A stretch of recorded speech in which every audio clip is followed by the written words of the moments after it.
Man, this was an episode for your ass. This episode was so good. I'm watching this is episode 6 of Blue Eye Samurai season 1. Spoiler alert. Wow. This was a hell of an episode. Most of these episodes, the last few, have had multiple storylines interwoven, and you have to separate them out. This one did not. It had one storyline straight through, and it ended on a nice little cliffhanger, which got me mad. I've got to wait 3 days for the next one. I do these episodes, these reviews Monday, Wednesday, and Friday. Today is Friday. I've got to wait till Monday for the next one. Man, this was unbelievable. So Misu headed for Abuja Fowler's castle. 9 levels up, and she gets there, and it starts out with her doing this mantra. Basically, let me be able to kill him, let me get out of there so that I can kill the next ones.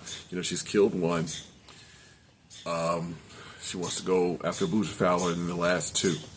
The 4 white guys that were in Japan when she was born. She knows one of them was her father. So she says the mantra. She starts having some flashbacks. She goes for it.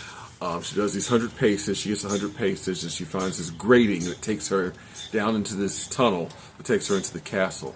When she goes through there, she sees a bunch of skeletons, and she kind of freaks out. Now, a couple of the skeletons were kids, and then a bunch of adults. I wasn't sure if she was freaking out because they were just skeletons or because it was specifically skeletons of kids. Not sure.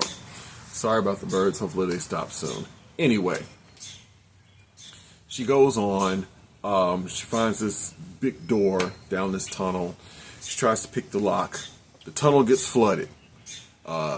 She's in water. She can't breathe.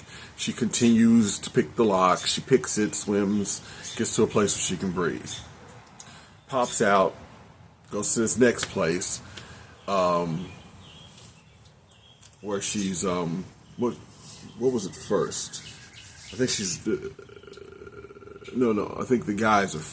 I can't remember. Anyway, one section she's running through these this maze where knives are coming up, and she's just zipping through it. I don't see how she's not getting stabbed to death. Multiple knives. It's like something out of Indiana Jones movie, and she ends up getting stabbed in her heel. Blade goes right through her heel. She chops the blade with her, her sword. And eventually gets to this place where she pulls it out. I think before that, though, she gets to this place where there's a bunch of guys. Now, she had jumped over this hole that's got like 40 swords sticking out of the ground. You don't want to fall in there, obviously. And then she gets to this place where it's like about 20 or 30 guys that she has to fight. To swing past the place where the place was, to where the swords were coming out of the ground, she had to stick her blade in the wall and swing out, so her blade was stuck there. So she has no weapon. All these people have swords. She whips them all. Takes her a minute, but she gets them all. The last one saw her and got the blade for her. She let him live. He did something where he swung a rope that looked like it had a guy's head on it that had gotten his head chopped off by her. She had snatched one of the other people's blades off. I don't know if I've seen a more impressive character in any show that I've ever watched. I've never seen Kill Bill. Maybe Uma Thurman is more impressive in that. I don't know. The things that she's doing in this show, if it had been any guy, it would have been unbelievable. To see this character come through all this stuff is unbelievable. And then you find out it's a woman, and you're just like, wow, she was not messing around. Anybody want to? Well, I know this is a fictional show, so anybody want to question the equality of women and men? Watch this show. But Misu's as bad a character as I've ever seen in any show or movie I've ever seen. Anyway, she gets through all that. Then they show Abuja Fowler and Haji Shindu, who are hosting 2 people who are emissaries for the Shogun. And they have these big plans to take out the Shogun, and Haji Shindu is going to take the Shogun's place. and Abuja Fowler obviously is pulling the strings, and he makes this crack because the emissary is like, it's a big risk to take out the Shogun. And he's like, don't worry about it, we'll take him out, we got it. And when we do, you'll be the right-hand man to Haji Shindu. And of course he's like, oh, that was indelicate of me, because of course, you know, Haji Shindu has no right hand because Misu took that off. Anyway, Misu comes into this next place, and she's sneaking around, but her feet are wet. There's a sentry going back and forth. He sees her footsteps, her wet footsteps, and she's hiding behind a post, but you know, she kills him. She chokes him to death. But then his sword falls. One of the guards hears it. She spears him, and then he's bleeding, and the blood seeps under a door, and another guard sees that and rings the bell to let everybody know that they're under attack. At this point, Haji Shindu goes, and he has this very intricate set of looking devices, like mirrors and stuff, where you can see through all the tunnels and stuff into the castle, and he watches as Misu comes up through him to come after him. So Misu stumbles into this kitchen. She puts her foot in this bucket of ice water to kind of help heal it, or, you know, help it. And she keeps coming. Abuja Fowler makes a comment because Haji Shindu is terrified. And Abuja Fowler's like, you don't have to worry about this, you know. He said, did you forget the flowers? And we don't know at this point what the flowers are. Haji Shindu said that's not going to be enough. And Abuja Fowler is like, well, then send your monster. Of course, we don't know what that is. I swear, halfway through this episode, I looked to see if there was a video game for Blue Eye Samurai. Just this episode could be a video game. Just the steps that she had to go through to get to each level, and there seem to be like bosses and stuff. They're going to make a video game out of this show. They have to. If no other part of this show, but just for this episode. This episode was so exciting. So Misu stumbles into this room, and there's a monkey with a flower. I guess it's the flower room. So the monkey comes to her, shows the flower, and then blows, and some dust gets in her eyes, and she starts seeing like these visions, and she can't tell what's real and what's fake. So these monkeys come at her, and she ends up taking out some kind of explosive device, blowing up the room where all these visions were, flowers and stuff like that, and monkeys. The monkeys go off. She gets up. She ends up stumbling into, I'm probably forgetting something. This episode, there was a lot going on in this episode. This is the shortest episode that I remember. I think it was 35 minutes. All the episodes were like 45 minutes to an hour or longer. There was a lot going on in this episode. Anyway, she stumbles into this, after she gets past the flowers, she's still kind of out of it. She stumbles into the dungeon, and sees all these visions in the dungeon. The creatures coming after her, and there's somebody at the other end, and I don't know if it was the monster or whatever, the warden of the dungeon or whatever, but he latches the door to the prison cells in the dungeon. All the monsters come after her. She whips them up right quick. You know, she's got blood all over her, and then she hears somebody say her name. She thinks it's Ringo. She goes to them. She can't see. She starts seeing visions of her husband, who she killed, and her mom, who her husband killed. Turns out it's Taigen. And she's actually literally like, are you real? You know, so she helps Taigen get out. This whole thing is funny as well. She's helping Taigen out. Taigen is beat all to hell still.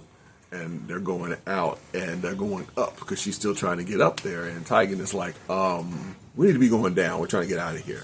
And she's like, I'm not going anywhere. I've got somebody to kill. Taigen says, I hate you. So they keep stumbling around, and then they come across who I assume is the giant, this big, humongous dude with this big bat.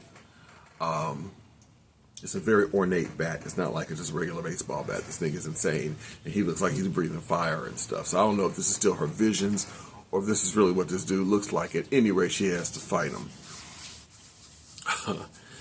He says he's going to help Taigen He says, because nobody's allowed to kill you but, and before he can say me, she shoves him to the side. He falls down because he's still out of it. So she starts fighting this giant, and the giant's actually getting some good licks in on her. She's stabbing him in the foot, in the shoulder. He's still swinging at her, bumping her around. At some point, Tigan looks at her and says, "Take me back to the dungeon." Literally says, "Take me back to the dungeon because it's getting raw." Anyway, she ends up defeating this giant. She sticks dynamite in his neck and blows him up. She keeps going up. Oh, well, she sticks dynamite in his neck and blows him up. And this is when they're in this place, the whole room blows up. And so they're like on a ledge, and Tigan starts sliding down. She goes after him, catches the wall with her sword. So now at this point, she puts Tigan on her back, grabs the wall with her hands, puts the sword in her mouth, and starts climbing up. And at one point, she climbs up, and there's a room full of soldiers, and you're like, oh crap, she's about to fight again. They don't see her. She's gotten past them. She goes all the way up to the 9th floor. And the two guys who are the emissaries of the Shoguns are worried. And one of the guys is like, look, we're emissaries of the Shogun. Nobody's going to kill us. It's like attacking the Shogun himself. And the other guy who's standing next to the window is like, oh, yeah, good point. And then, of course, a knife blade comes to his chest from his back. So she has gotten all the way up to the 9th floor. Stabs this dude. Throws Tigan through the window of the 9th floor, comes through and says, "Where is Abuja Fowler?" And they've kind of scattered at this point. You can't see him. And the other emissaries of the Shogun actually attacks her. She dispatches him pretty quickly. She doesn't kill him, I don't think. She just kind of knocks him out. Then Abuja Fowler comes at her. Actually, Abuja Fowler shoots at her. She slices the bullet, but one of the fragments still hits her in the shoulder. And Abuja Fowler actually starts whipping her, starts punching her and stuff, and beats up Tigan. They kind of have a conversation where Abuja Fowler's like, "You did all this just to come get me because of what I might be to you. Might be your father, basically." And anyway, the way it ends is Abuja Fowler beats on Misu for a while, and Tigan comes after him. Then he starts beating on Tigan. Misu has this vision of Ringo, saying that she has a vision of a whole lot of stuff in her past. She has this vision specifically of Ringo talking about wanting to be a samurai. And so you hear her say, "Okay, I'll show you." And she grabs, I think, because this episode ends kind of quickly, because at first I thought she had tackled Abuja Fowler, but it looks like she about to grab Tigan and jumped out the window, crashed through some water, or some ice, into some water. She swims with, I'm guessing, Tigan with her. She grabs for his ice and tries to pull herself up. It breaks. She sinks down. Someone, I'm guessing Ringo, all this stuff is conjecture until I get to Monday and get to see what happened with this. Somebody reaches down, grabs her, and it looks like pulls her out of the water. So that's where it left off. An incredibly exciting episode. Cannot believe this woman got to the castle at all, let alone went all the way up. Abuja Fowler said himself, he was like, nobody else has gotten half this far. So, this setup was designed specifically to protect Abuja Fowler. She went through it all. She's as determined a character as I've ever seen. She's as impressive a character as I've ever seen. And I've only got 2 more episodes. I'm like a little depressed. I want this episode. I want this series to keep going. And you got to assume there's more coming. I don't read any previews until I'm done with the series, so I don't want any spoilers myself. But if she's already killed one of the white guys and she's about to kill Abuja Fowler, I'm assuming she's going to take Abuja Fowler out in the next 2 episodes. If not, we'll see. But then there's 2 others. So unless there's some different resolution, she's still going after these people. She's pretty determined. I don't think she's going to stop. I got to figure this is just season 1 of more seasons to come. And I really hope it is. This show is amazing. Even when I was reading about the fact that it's not based on a manga or anything, the person who was talking about was like, that makes the show even more impressive. And I guess it does to me as well. Fantastic episode. And I couldn't be more impressed by everything I've seen so far from Blue Eye Samurai. Cannot wait till Monday.